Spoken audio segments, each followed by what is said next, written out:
नमस्कार दोस्तों, स्वागत है आपका मोटिवेशनल राकेश के यूट्यूब चैनल पर। मेरे सभी प्यारे दोस्तों को जय श्री कृष्णा। अकबर बीरबल की कहानी, जब बीरबल बच्चा बना। एक बार की बात है, बीरबल को दरबार आने में देरी हो गई। राजा अकबर बेसब्री से बीरबल का इंतजार कर रहे थे। जैसे ही बीरबल दरबार में पहुंचे, अकबर ने उनसे देरी का कारण पूछा। बीरबल कहने लगे कि आज जब वह घर से निकल रहे थे तो उनके छोटे छोटे बच्चों ने उन्हें रोक दिया और कहीं न जाने की जिद करने लगे।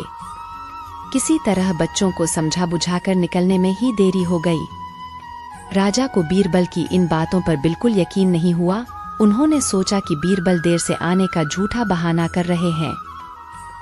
उन्होंने बीरबल को कहा कि बच्चों को मनाना इतना भी कठिन काम नहीं है। अगर वे न माने तो थोड़ा डांट पटकर उन्हें शांत किया जा सकता है। वहीं बीरबल इस बात से परिचित थे कि बच्चों के मासूम सवालों और जिद को पूरा कर पाना बेहद मुश्किल होता है। जब अकबर इस बात से संतुष्ट न हुए तो बीरबल को एक उपाय सूझा। उन्होंने राजा के सामने एक शर्त रखी।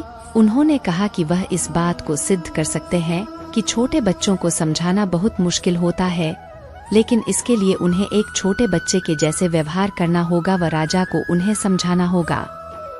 राजा इस शर्त के लिए तैयार हो गए। अगले ही पल बीरबल एक बच्चे के जैसे चिल्लाने और रोने लगे। राजा ने उन्हें मनाने के लिए उन्हें अपनी गोद में उठा लिया। बीरबल गोद में बैठकर राजा की लंबी मूंछों से खेलने लगे। कभी वे बच्चों की तरह मुंह बिगाड़ते तो कभी मूंछों को खींचने लगते। अभी तक राजा को कोई आपत्ति नहीं हो रही थी। जब बीरबल मूंछों से खेलकर थक गए तो गन्ना खाने की जिद करने लगे। राजा ने बच्चा बने बीरबल के लिए गन्ना लाने का आदेश दिया। जब गन्ना लाया गया तो बीरबल ने नई जिद पकड़ ली कि उन्हें छिला हुआ गन्ना चाहिए। एक सेवक द्वारा गन्ने को छिला गया।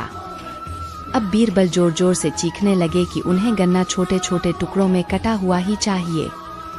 उनकी जिद को पूरा करने के लिए गन्ने को छोटे छोटे टुकड़ों में काटा गया। जब राजा ने इन टुकड़ों को बीरबल को खाने के लिए दिया तो बीरबल ने उन टुकड़ों को जमीन पर फेंक दिया। राजा को यह देखकर बहुत गुस्सा आया। उन्होंने गुस्से से बीरबल से पूछा, तुमने गन्ने को नीचे क्यों फेंका? चुपचाप से इसे खा लो। डांट सुनकर बीरबल अब और भी जोर से रोने व चीखने लगे। अकबर ने प्यार से पूछा, कहो बीरबल, तुम क्यों रो रहे हो? बीरबल ने जवाब दिया, मुझे अब छोटा नहीं एक बड़ा गन्ना चाहिए। अकबर ने उन्हें एक बड़ा गन्ना लाकर दिया, लेकिन बीरबल ने उस बड़े गन्ने को हाथ तक न नहीं लगाया। अब राजा अकबर का गुस्सा बढ़ रहा था। उन्होंने बीरबल से कहा कि तुम्हारी जिद के अनुसार तुम्हें बड़ा गन्ना लाकर दिया गया है, तुम इसे न खाकर रो क्यों रहे हो? बीरबल ने जवाब दिया, मुझे इन्हीं छोटे छोटे टुकड़ों को जोड़कर एक बड़ा गन्ना खाना है। राजा ने बीरबल की इस जिद को सुनकर अपना सिर पकड़ लिया और अपनी जगह जाकर बैठ गए। उन्हें परेशान देखकर बीरबल ने बच्चा बनने का नाटक खत्म किया और राजा के समक्ष गए। उन्होंने राजा से पूछा, क्या अब आप इस बात से सहमत हैं कि बच्चों को समझाना यकीनन एक मुश्किल काम है? राजा ने हाँ में सिर हिलाया और बीरबल को देख मुस्कुराने लगे। कहानी से सीख। इस कहानी से हमें यह जानने को मिलता है कि बच्चे बहुत मासूम होते हैं।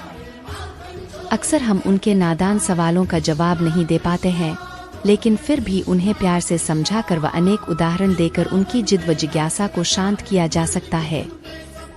आपसे मेरी प्रार्थना है कि मुझे मोटिवेट करने के लिए वीडियो को लाइक करें, शेयर करें, सब्सक्राइब जरूर करें दोस्तों, और कमेंट में जय श्री राम जरूर लिखें।